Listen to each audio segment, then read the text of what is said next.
If you could have like a few ingredients, like to add to it, what ingredient? Pepper. Pepper? Okay. Just a little bit, just some good Just a seasoning. little pepper goes a long way. Well, I can't tell you everything. I have some little secrets I'm going to pull out for the recipes, but the main idea is kind of taking the MREs and turning them into a fine dining kind of dish. We're doing an appetizer, an entree, and a dessert, and so that'll be a really cool challenge.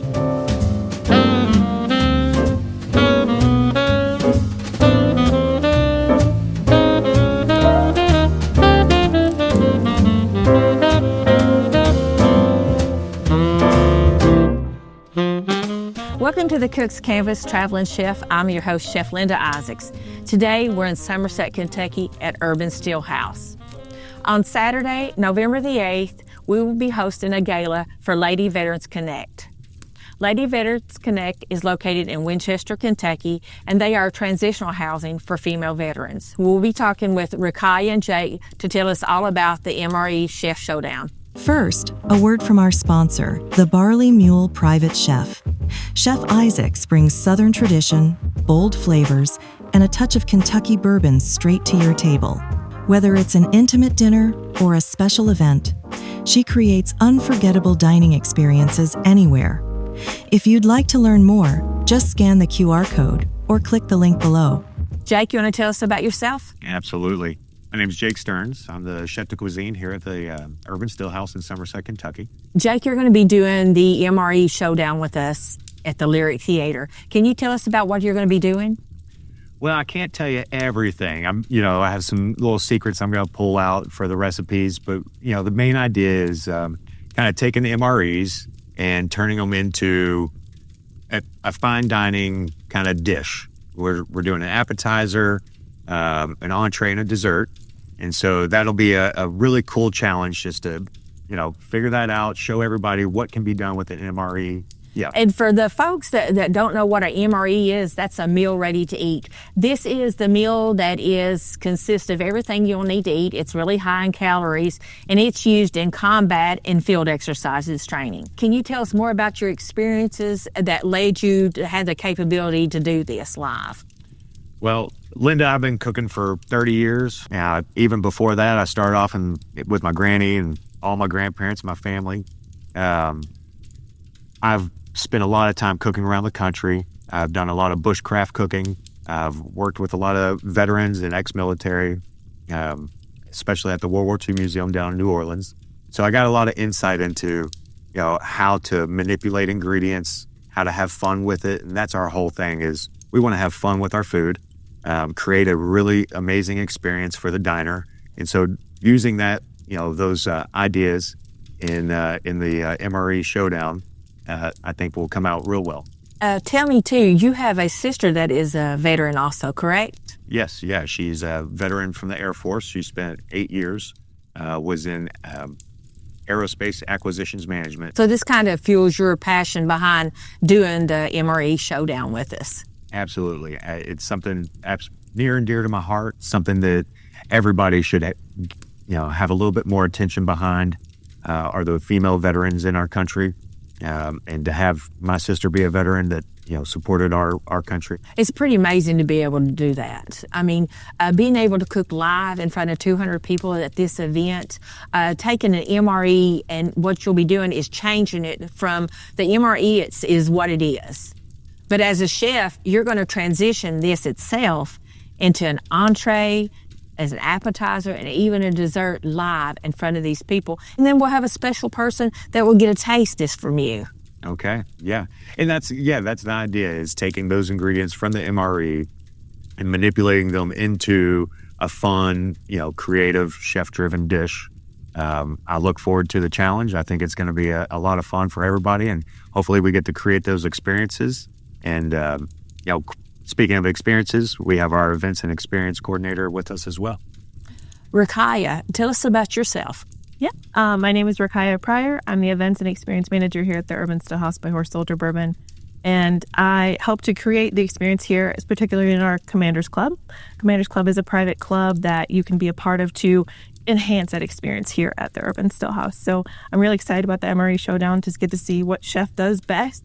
Getting to see what he does during our chef's dinners here for our Commander Club members, just heightened with a little bit more spice, a little bit more creativity with the MREs. I'm really excited to see it. Now, tell us about your work with the Urban Stillhouse, about bringing people into these events, not only for the Commanders Club part of it, but allowing people to have events at this place also.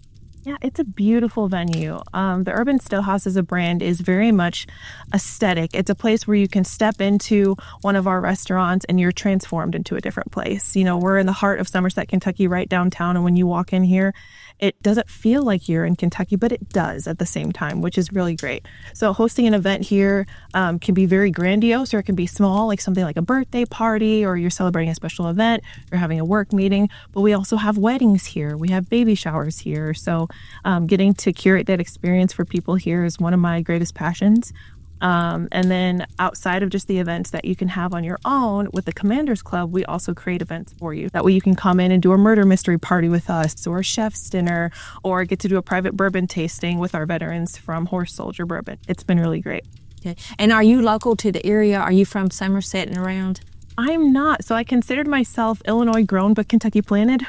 Okay. I moved here from the Chicagoland suburbs about 8 years ago. So I love Kentucky. I choose to be in Kentucky, and especially in Somerset, where we're in a very heightened sense of growth right now. Somerset is growing, expanding, and we chose Somerset and Pulaski County to be where our distillery is going to be for Horse Soldiers. I'm really excited to see where we're going to be a year from now. Our grand opening for the distillery is July 4th of next year. We're really looking forward to that. Oh, that's amazing. So it's with Horse Soldier Distillery, and they're originally out of St. Pete, Florida, correct? That's right. So in St. Petersburg is our big brother, if you would, our restaurant there. It's wonderful. We've moved a lot of people here. A lot of people don't know the Urban Stillhouse and Horse Soldier Bourbon are kind of like brothers. So we work very much in tandem with one another, but they are not the same business. So if you come here to the Urban Stillhouse, you're going to get a great bourbon experience. You're going to be able to experience Horse Soldier Bourbon. But we encourage people to come back, dine with us, and then go to the distillery to be able to have a really good bourbon experience and learn a little bit more about the Horse Soldier side. It's amazing to have not only have the distillery here too locally coming to Somerset, but also have the opportunity to have the restaurant here with Chef Jake cooking those meals and then having Horse Soldier Bourbon served here. Exactly. It's just that well-rounded experience. You get to eat well, drink well, have a good time with family and friends. It's kind of like a one-stop shop destination, and that's what we're working toward. Rakai, thank you for being with us today. It was a pleasure talking with you. Thank you so much. It's been a pleasure. Okay. And when we come back, we'll be talking with two veterans and Chef Jake about the MRE Showdown. Today's video is sponsored by Media Prime, the team that makes your success their priority. Need killer video production or branding that actually gets noticed? Media Prime's got you covered. Welcome back to the show. Today we're with two of our veterans, Gunnery Sergeant Slagle and Sergeant First Class Smith. Gunny, you want to tell us about your career? Absolutely. I enlisted in July of 1996, where I went to Parris Island, South Carolina for Marine Corps recruit training. 3 months, then I moved on to become a field radio operator and went to a infantry battalion where I had quite the exquisite use of MREs during that time.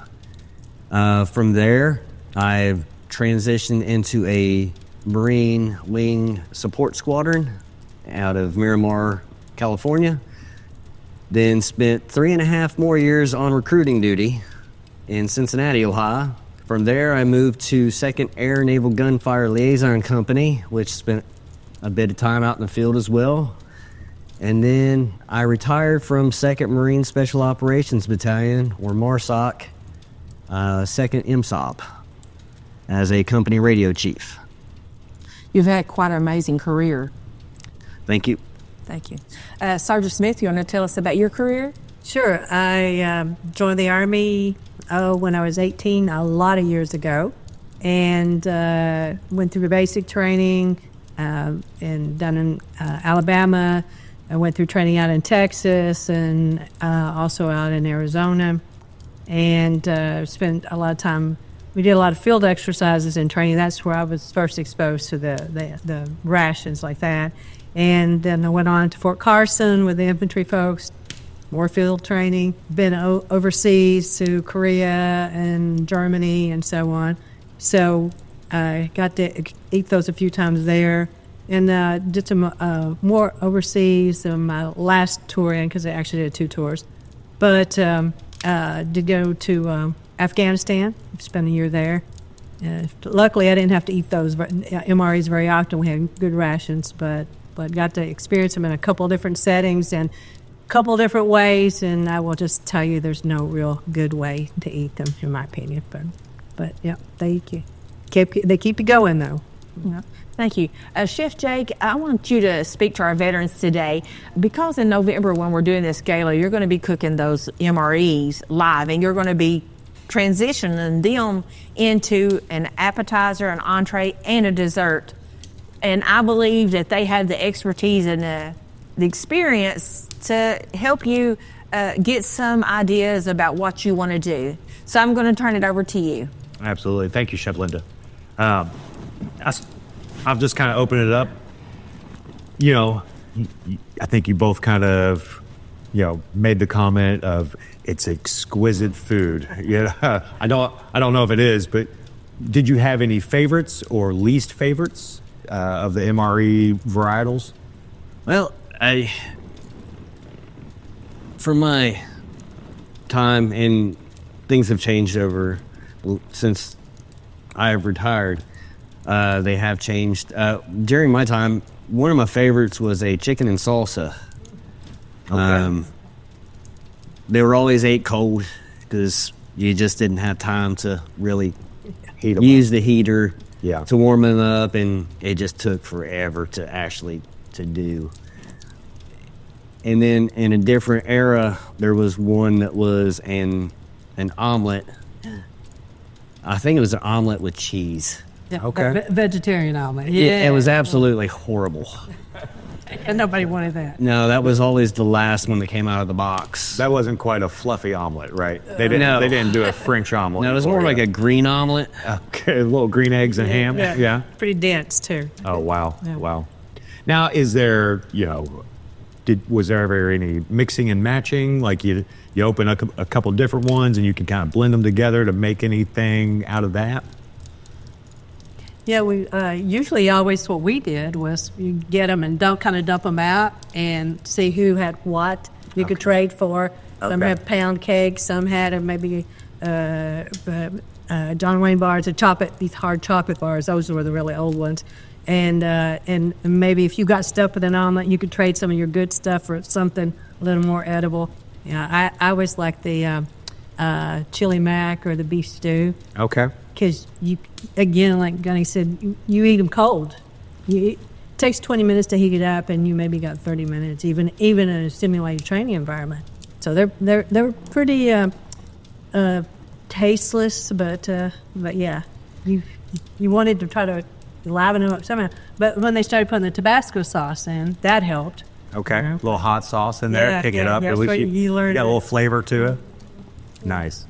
Now, is there, I know this is a pretty open-ended question, but if you could have like a few ingredients, like to add to it, what ingredients? I mean, just like kind of your basic, seems like salt might be one, to get a little flavor, but anything else, if you could have like a pint of cream or, any ingredients that jump out that's like, I wish we had this to add to it, make it a little bit better.